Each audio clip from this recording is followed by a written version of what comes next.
Hello friends, स्वागत है आप लोग का विजय धर जी के जिसमें आज देखने वाले हैं जो सीरियल 4 का है एवं BSO इत्यादि BSSC का जो सेट है, इसे सेट 2 देखने वाला है और यह सिलेक्शन सेक्शन का सेट नंबर 2 है। तो शुरू करते हैं। देखिए, उससे पहले एक मोटिवेशनल कोट है,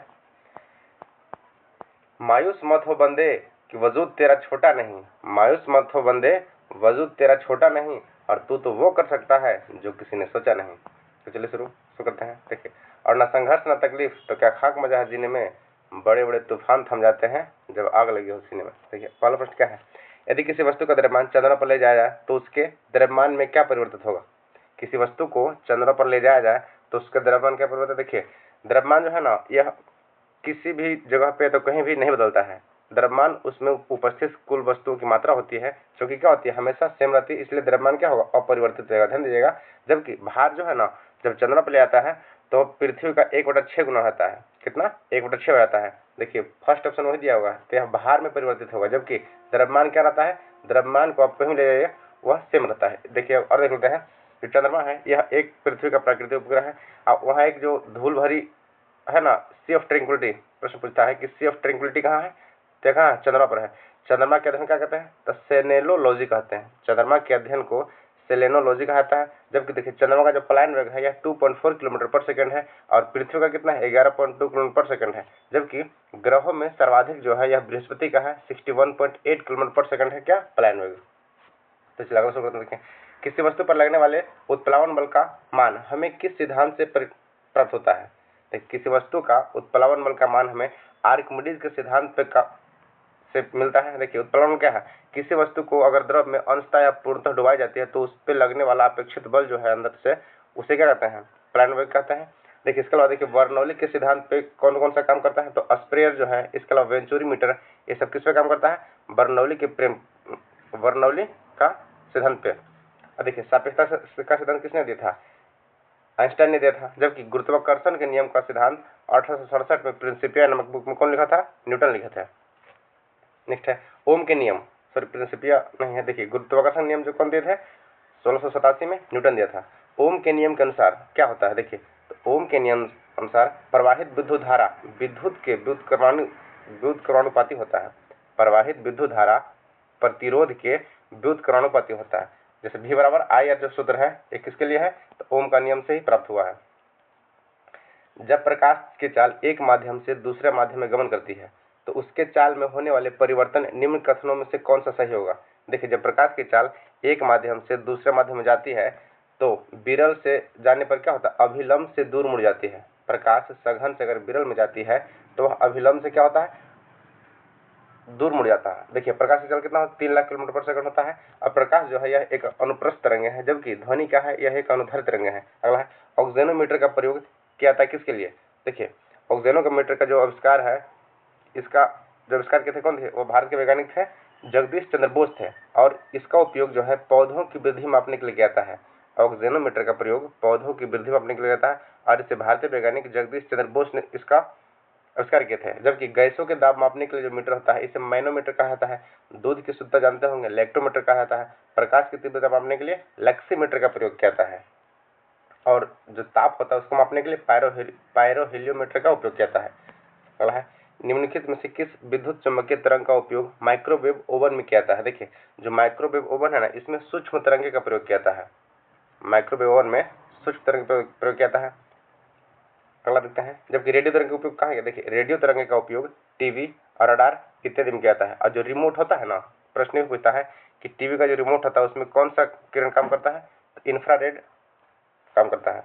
अगला है निम्नलिखित में से किसमें ऊष्मा का रूपांतरण संवहन द्वारा नहीं होता है। देखिए, ऊष्मा का जो रूपांतरण है संवहन द्वारा नहीं होता, किसमें, तो बल के आधार प्रवाह के कारण बल के कांच की सतह का गर्म होना। देखिए, ठोस वस्तु में जो है ना, जब ठोस वस्तु कोई गर्म होता है तो उसमें चालन के द्वारा गर्म होता है, जबकि संवहन के द्वारा जो गर्म होता है ये किसमें होता है, तो गैसीय पदार्थ जो होता है ना, वो हवा, ये सब संवहन के द्वारा गर्म होता है। अगला, अगर हवा का तापमान बढ़ता है तो उसकी जलवाष्प ग्रहण करने की क्षमता पर क्या प्रभाव पड़ेगा, क्या होगा, बढ़ जाएगा। अगला है पूर्ण पाचक रस किससे प्राप्त होता है। पूर्ण पाचक रस किसे कहा जाता है, जिसमें कार्बोहाइड्रेट, वसा, प्रोटीन आदि सभी के पाचन हेतु एंजाइम उपस्थित रहते हैं। देखिए, पूर्ण पाचक रस जो है ना यह अग्नाशय रस को कहते हैं। किसे? अग्नाशय रस को। देखिए अग्नाशय रस में ट्रिप्सिन, लाइपेज, कायरोमेट्रिसिन एवं इत्यादि एंजाइम पाया जाता है। कौन कौन? ट्रिप्सिन, लाइपेज एवं काइमोट्रिप्सिन नामक जो एंजाइम है ये सब पाया जाता है। अलग है। नेक्स्ट है, निम्नलिखित में से किसकी कोशिकाएं गोलाकार होती है तथा इसमें से केंद्रक अनुपस्थित होता है? देखिए जो आरबीसी का है ना, इसका कोशिका क्या होता है? गोलाकार होता है या उभयतल, इसे भी कई लिखा था इस टाइप का होता है, उभयतल होता है या गोलाकार होता है। देखिए मानव शरीर के खून में डब्ल्यूबीसी और आरबीसी पाता है, दूसरे के बाद डब्ल्यूबीसी को पुलिसमैन कहा जाता है, जो कि रोग प्रतिरोधक क्षमता से लड़ने में सहायता करता है। अलग है। और डब्ल्यूबीसी की अधिकता को क्या कहता है? तो ल्यूकेमिया कहता है, जिसे हम ब्लड कैंसर कहते हैं। अगला है, और आरबीसी की कमी से न्यूमोनिया नामक रोग होता है, जिसे अरक्तता कहता है। जीव विज्ञान की शाखा एंथोलॉजी में किसका अध्ययन किया जाता है? देखिए एंथोलॉजी में फूलों का अध्ययन किया जाता है, जबकि फ्लोरिकल्चर भी किससे संबंधित है? तो फूलों से संबंधित है। और पोमोलॉजी क्या है? फलों से संबंधित है। एंथोलॉजी फूलों के संवर्धन से है, जबकि फ्लोरिकल्चर भी क्या है? फूलों से है। और पोमोलॉजी क्या है? यह फलों से संबंधित है। अगला है, कीटों का अध्ययन एंटोमोलॉजी है, पक्षियों का अध्ययन ओर्निथोलॉजी है और घास का अध्ययन एग्रोस्टोलॉजी है। अगला है, जबकि सब्जियों का अध्ययन क्या कहलाता है? देखिए सब्जियों का अध्ययन सबसे सिंपल है, ओल एक सब्जी होता है। ओल क्या है? एक सब्जी होता है, उसे ओलेरी कल्चर याद रखते हैं।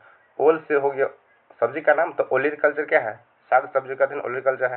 और देखिए मकड़ी होता है ना, यह पूरा एर के रखता है सब्जी, तो एर्निकोलॉजी मकड़ियों का अध्ययन क्या होता है? एर्निकोलॉजी होता है। सोरोलॉजी छिपकलियों के अध्ययन को कहता है। नेक्स्ट है, कौन सा पादप हार्मोन किसी पौधों में कोशिका विभाजन की दर को बढ़ाने के लिए उत्तरदायी होता है? देखिए कोशिका विभाजन की दर को बढ़ाने के लिए उत्तरदायी होता है साइटोकिनिन। इसका काम क्या है? किसी पौधों में कोशिका विभाजन की दर को बढ़ाता है।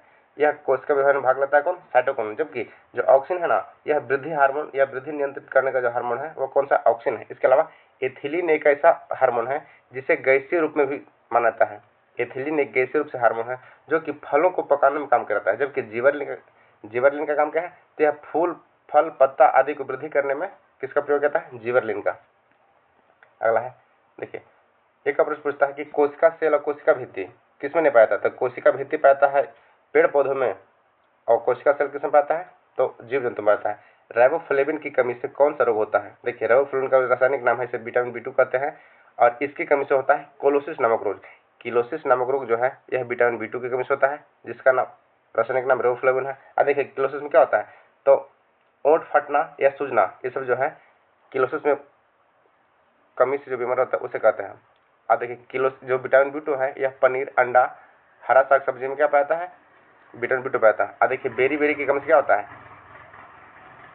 तो बेरी जो होता है विटामिन B1 की कमी से होता है, और इसका रासायनिक नाम क्या है? थायमिन है। प्लेग्रा यह विटामिन B3 की कमी से होता है, प्लेग्रा नामक रोग। अब प्लेग्रा B3 का नाम, रासायनिक नाम क्या है? नियासिन है। यह प्रश्न बीपीएससी के पीटी में पूछा गया था कि जो नियासिन है यह किसका रासायनिक नाम है? अलग देते हैं, निम्नलिखित में से कौन सा मादा हार्मोन है? देखिए मादा हार्मोन एस्ट्रोजन, इसके अलावा प्रोजेस्टेरॉन, ये क्या है? दोनों मादा हार्मोन, जबकि टेस्टोस्टेरोन एवं एस्ट्रोजन जो है, एस्ट्रोजन क्या है? नर हार्मोन है। अगला है, मानव शरीर की किस ग्रंथि में विटामिन ए का संश्लेषण होता है? देखिए विटामिन ए का संश्लेषण यकृत में होता है, जिसमें ए, डी, ई के इत्यादि विटामिन है, इसमें जमा होते हैं। और देखिए केड़ा से ध्यान रखिएगा, KEDK या ADEK, ये सब जो विटामिन है ये सब वसा में घुलनशील होता है, जबकि बी और सी जो विटामिन है ना, इसे ध्यान रखिएगा भैंस से, गैल भैंसिया पानी में, तो बी और सी जो विटामिन है यह जल में घुलनशील होता है, जबकि ADEK जो है यह वसा में घुलनशील होता है। अगला है, रिबोन्यूक्लिक एसिड RNA में कौन सा पिरामिड क्षार उपस्थित देता है? राइबोन्यूक्लिक एसिड जो RNA में है यह कौन सा पिरामिड क्षार उपस्थित होता है? इसमें तो होता है साइटोकिनिन तथा यूरेसिल। नेक्स्ट है, डाउन सिंड्रोम में होने का कारण क्या है? देखिए डाउन सिंड्रोम में जब 21 गुणसूत्र होता है ना, तो इसके अतिरिक्त प्रतिलिपित का होना क्या होता है? डाउन सिंड्रोम का कारण है। ऐसे में देखिए शरीर का विकास क्या होता है? प्रभावित होता है, जबकि 18 गुणसूत्र किसमें होता है? एक अतिरिक्त प्रतिलिपि का होना, इसे एडवर्ड सिंड्रोम कहता है। एडवर्ड सिंड्रोम जब 18 गुणसूत्र किसमें पाया जाता है तो उसे एडवर्ड सिंड्रोम कहता है, जबकि एक अतिरिक्त गुणसूत्र जिसमें 13 होता है इसे पटाउ सिंड्रोम कहता है। पटाउ सिंड्रोम जो होता है यह गुणसूत्र संख्या इसमें 13 होता है। इसमें सर याद रखिएगा 13 को पटाऊ, 13 पटाव सिंड्रोम, गुणसूत्र 13 पटाव सिंड्रोम, 21 हो गया डाउन सिंड्रोम, 18 हो गया एडवांस सिंड्रोम। जबकि मानव में 23 जोड़ गुणसूत्र पाया जाता है और चिंपैंजी में देखिए मानव 23, चिंपैंजी 24, जबकि कुल हो जाएगा 46 और चिंपैंजी में कुल हो जाएगा कितना 48। इसके अलावा और देखते हैं, देखिए जो सबसे अधिक गुणसूत्र होता है किसमें होता है, देखिए सर्वाधिक गुणसूत्र जो है यह 1260 होता है। ओफियोग्लासम, ओफियोग्लासम एक फर्न है, इसमें पाया जाता है क्या सर्वाधिक गुणसूत्र। अगला प्रश्न देखते हैं, राष्ट्रकूट वंश का स्थापना कौन किया था। राष्ट्रकूट वंश की जो स्थापना है यह दंती दुर्ग के थे और इसकी राजधानी कहाँ है, मानिकहेट है। जबकि सिंह विष्णु जो है यह पल्लव वंश की राजधानी था। सिंह विष्णु के संस्थापक सिंह विष्णु जो है यह पल्लव वंश से संबंधित है।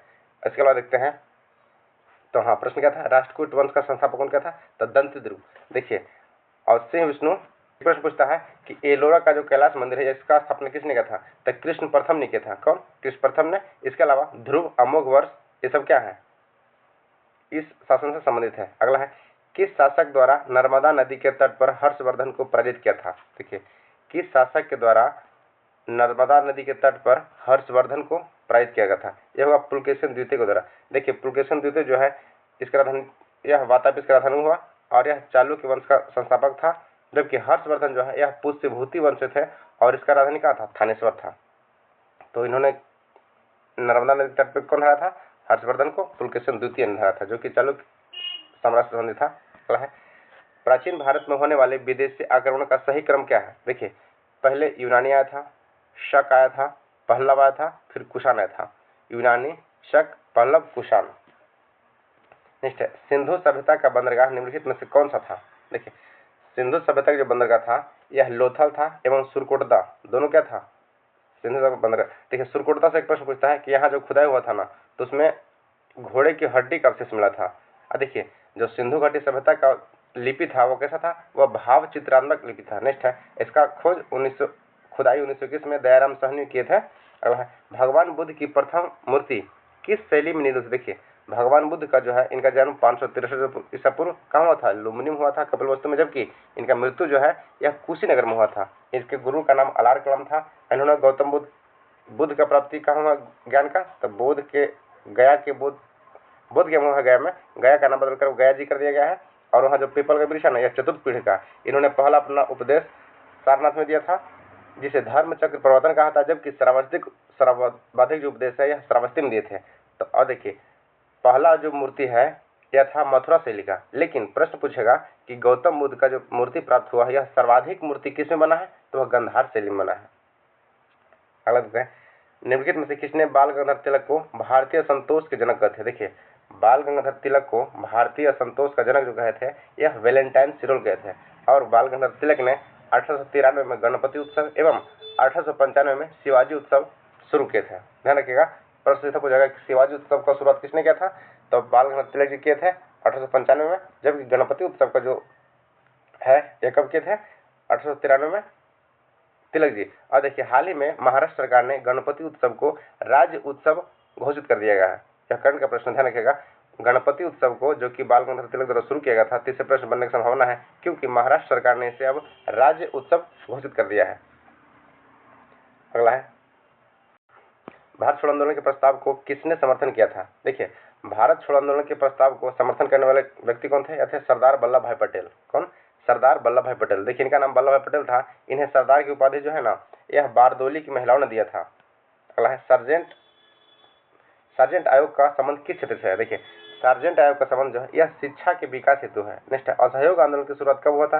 देखिए असहयोग आंदोलन की शुरुआत है ना यह महात्मा गांधी के द्वारा वर्ष अगस्त 1920 में किया गया था। जबकि इसका जो समाप्ति है 5 फरवरी 1922 को किया था, क्योंकि चौरी चौरा कांड जो है हुआ था 5 फरवरी 1922 को और यह हिंसक हो गया था। इसके कारण असहयोग आंदोलन को गांधी जी ने वापस ले लिए थे। भारत में किस गवर्नर जनरल के कार्यकाल में अंग्रेजों की शिक्षा का माध्यम बनाया गया। किस गवर्नर जनरल के कार्यकाल में अंग्रेजी को शिक्षा का माध्यम बनाया गया, यह था लॉर्ड विलियम बेटिंग के समय। कौन था, लॉर्ड विलियम बेटिंग के समय। देखिए डलहौजी यह 1954 में था, 1854 में था। इसके द्वारा क्या किया गया था, तो रेल जो है ना इसी के शासनकाल में आया था, 16 अप्रैल 1853 में आया था डलहौजी के शासनकाल में। ऐसे हड़प नीति का जन्मदाता कहा जाता है। अगला है, निम्नलिखित में से रक्त कैंसर को नियंत्रित करने वाला में प्रयोग किया था क्या। देखिए रक्त कैंसर जो है ना इसे ल्यूकेमिया कहता है ल्यूकेमिया कहलाता है। और इसमें WBC की जो अनियंत्रित वृद्धि होता है जिसके कारण क्या होता है, ब्लड कैंसर होता है, तो इसके नियंत्रण के लिए कोबाल्ट 60 का प्रयोग किया है। किसका? कोबाल्ट 60 का। जबकि लोहा आयरन 59 का प्रयोग जो है ना, यह अरागता रोग को बता करने जाता है। किसका? लोहा 59 का। इसके अलावा जो सोडियम 24 है, यह रक्त का थक्का बनने से संबंधित जो प्रक्रिया है ना, उसे ज्ञात करने के लिए किया जाता है। और आयोडीन 131 जो है, आयोडीन 131, यह थायराइड ग्रंथि से संबंधित है। कौन सा? आयोडीन 131। अगला है निष्क्रिय गैसों का गलनांक होता है। देखिए, निष्क्रिय गैसों का जो गलनांक है ना, यह कम होता है। क्या होता है? कम होता है। देखिए, सर्वाधिक विद्युत ऋणात्मकता तत्व क्या है? प्रश्न पूछेगा कि सर्वाधिक विद्युत ऋणात्मकता तत्व जो है यह फ्लोरीन है, जबकि सर्वाधिक इलेक्ट्रॉन बंधुता वाला तत्व कौन सा है? क्लोरीन है। अब देखिए, जो निष्क्रिय गैस की संख्या है यह कौन कौन सा है? तो helium, neon, radon, xenon, krypton, argon, ये सब क्या है? निष्क्रिय गैस है। अगला प्रश्न देखते हैं, पेट की अम्लता दूर करने के लिए किसका प्रयोग होता है? देखिए, पेट की अम्लता दूर करने के लिए जो है यह NaHCO3 का प्रयोग होता है। देखिए, नमक जो है ना, किस खनिज का अयस्क है? नमक है। यह हैलाइड खनिज हैलाइड का अयस्क है। क्या? नमक। उसी से ही नमक बनाता है, जिसे टेबल साल्ट कहते हैं। NaCl का फॉर्मूला होता है। निम्नलिखित में से किस जीव का निम्नीकरण बहुलक का उदाहरण है? कौन जैव निम्नीकरण बहुलक का उदाहरण है? यह होगा इनमें से। देखिए, नायलॉन 6, नायलॉन 2 एवं पॉलीबीटा हाइड्रोक्सी, ये क्या है? सभी बहुलक जैव निम्नीकरण बहुलक के उदाहरण है। अगला है पायरोलुसाइट निम्नलिखित में से किसका अयस्क है? देखिए, पायरोलुसाइट है ना, यह मैग्नीज का है। एक और प्रश्न पूछता है कि सिनेबार, यह प्रश्न कई बार पूछा जा चुका है, तो सिनेबार जो है यह किसका अयस्क है? तो पारा का है। कौन सा? सिनेबार। नेक्स्ट है समुद्री खरपतवार निम्नलिखित में से किसका स्रोत है? देखिए, समुद्री जो जीव जंतु है ना, भोज्य पदार्थ एवं जो खरपतवार है, इसमें आयोडीन की सर्वाधिक मात्रा पाता है। और देखिए, आयोडीन की कमी जो है ना, यह पहाड़ी क्षेत्रों में पाता है। और आयोडीन 131 का उपयोग किसके लिए जाता है? थायराइड ग्रंथि से संबंधित यह जांच के लिए किया जाता है, आयोडीन 131 का। इससे आप ध्यान रखिएगा। और आयोडीन की कमी से कौन सा बीमारी होता है? तो गलगंड नामक बीमारी होता है। नेक्स्ट, RDX की खोज किसके द्वारा किया गया था? तो जॉर्ज हैनिंग के द्वारा। नेक्स्ट है RDX जो विस्फोटक पदार्थ है, इसका खोज जॉर्ज हैनिंग के द्वारा किया था। भारी जल का प्रयोग किया जाता है। देखिए, भारी जल का जो प्रयोग है ना, इनमें सभी में किया जाता है। न्यूट्रॉनों के मदक के रूप में, जीवाणुनाशक के रूप में, ड्यूटेरियम के यौगिक के रूप में, D2O जो होता है ना, D2O बनता है, तो इसके यौगिक के रूप में भी भारी जल का प्रयोग किया जाता है। एक प्रश्न होता है शुष्क बर्फ। देखिए, शुष्क बर्फ क्या है? तो ड्राई आइस जिसे कहते हैं, यह ठोस कार्बन डाइऑक्साइड होता है। शुष्क बर्फ जो होता है ठोस कार्बन डाइऑक्साइड होता है। अब देखिए, भारी जल का जो क्वथनांक बिंदु है यह 3.8 डिग्री सेंटीग्रेड होता है। और इसका खोज कौन किया था? 1932 में यूरे नामक वैज्ञानिक ने किया था। किसका?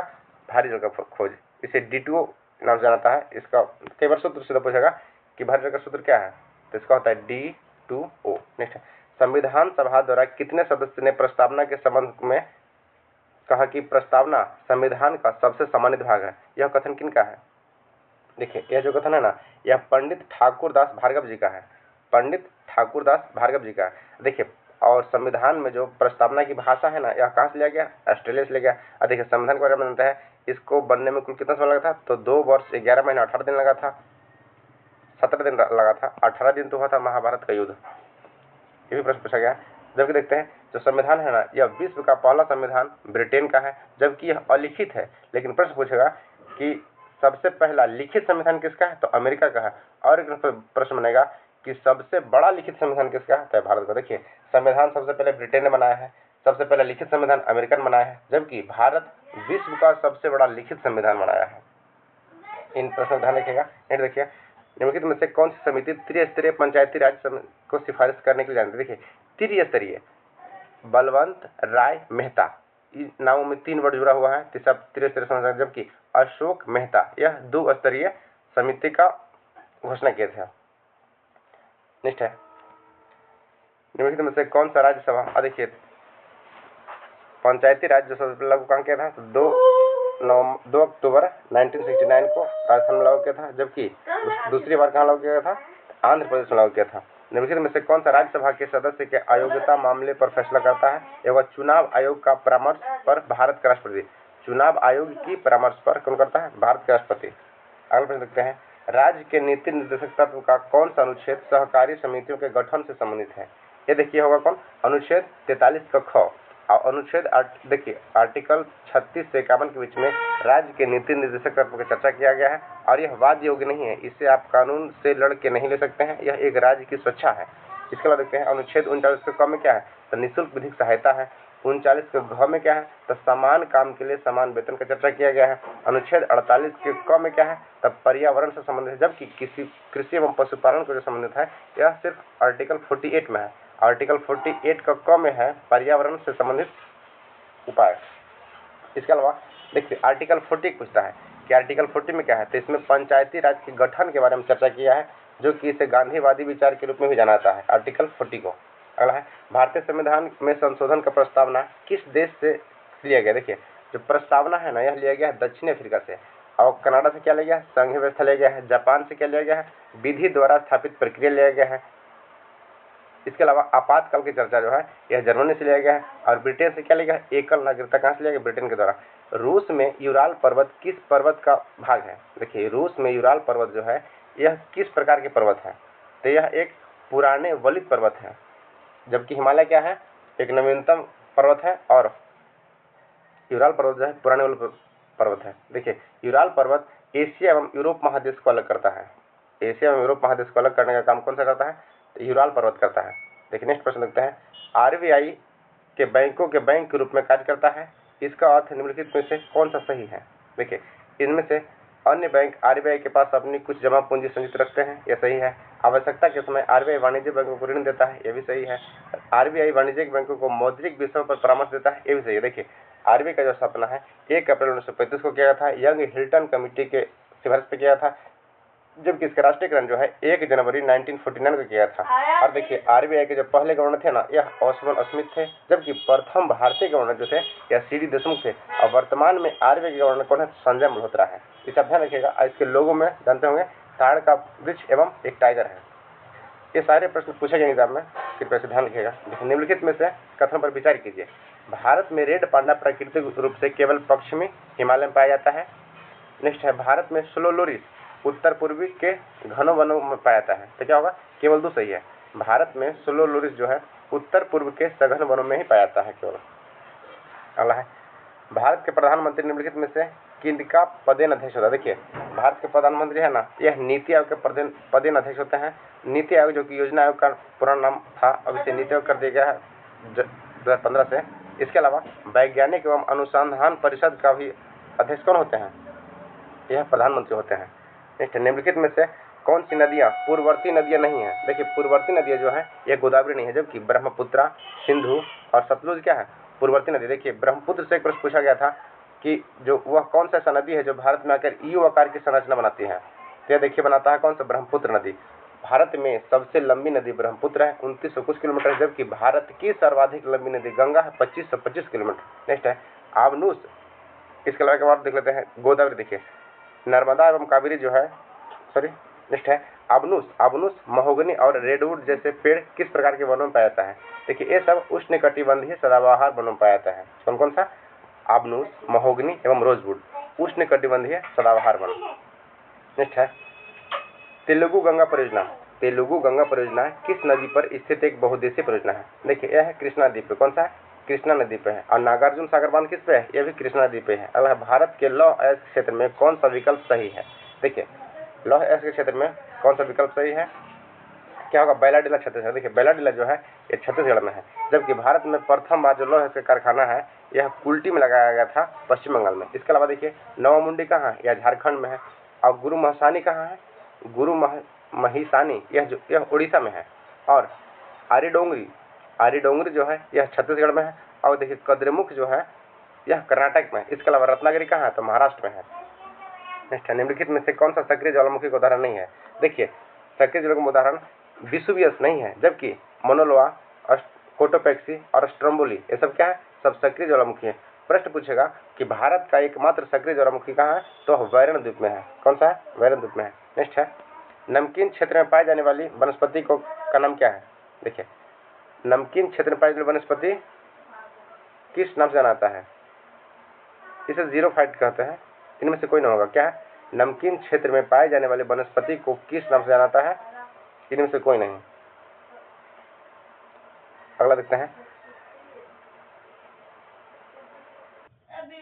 देखिए जो नमकीन क्षेत्र में पाया जाता है ना, उसे हैलोफाइट कहता है। क्या कहता है? हैलोफाइट कहता है। और हाइलाइट जो अर्थ है किसका है? नमक का है। यह प्रश्न पीछे आ चुका है तो कृपया सब ध्यान रखिएगा।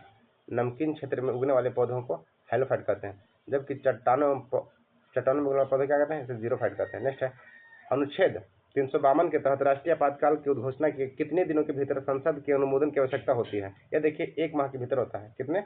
1 माह के भीतर। अगला देखते हैं निम्नलिखित में से पदार्थों में से कौन सा ग्रीन हाउस गैस नहीं है? यह जो है नाइट्रोजन क्या है? एक ग्रीन हाउस नहीं है, जबकि क्लोरोफ्लोरोकार्बन, CFC, जलवाष्प और मीथेन ये सब क्या है? ग्रीन हाउस है। अगला है केंद्र सरकार निम्नलिखित में से सार्वजनिक उपक्रमों का विचार कीजिए। इस कथन पर विचार कीजिए तो क्या होगा? इसमें 1, 2 और 3 क्या है? तीनों सही है। देखिए क्या है? पावर फाइनेंस कॉर्पोरेशन, सार्वजनिक उपक्रम पर विचार कीजिए, ग्रामीण विद्युतीकरण निगम लिमिटेड, इसके अलावा हिंदुस्तान एरोनॉटिक्स लिमिटेड, ये क्या है? सब सार्वजनिक उपक्रम है।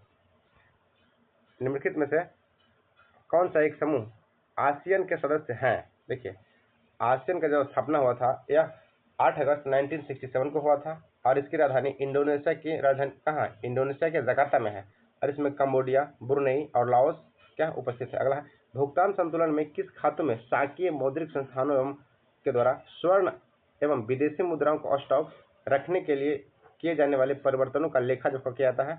यह होगा शासकीय आरक्षित खाता। उसका नाम क्या है? शासकीय आरक्षित खाता किया जाता है।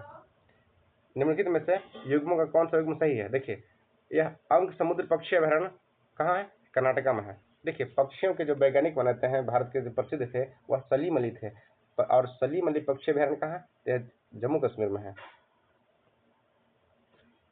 सॉरी सलीम अली पक्षी अभयारण्य गोवा में है। नेक्स्ट है अंक समुद्र पक्षी संरक्षण रिजर्व कहाँ है? यह कर्नाटका में है। ठीक है, यह युग्म सही है। इसके अलावा देखिए कराईवेटी पक्षी अभयारण्य यह तमिलनाडु में है। मागधी केरे संरक्षण रिजर्व यह कहाँ है?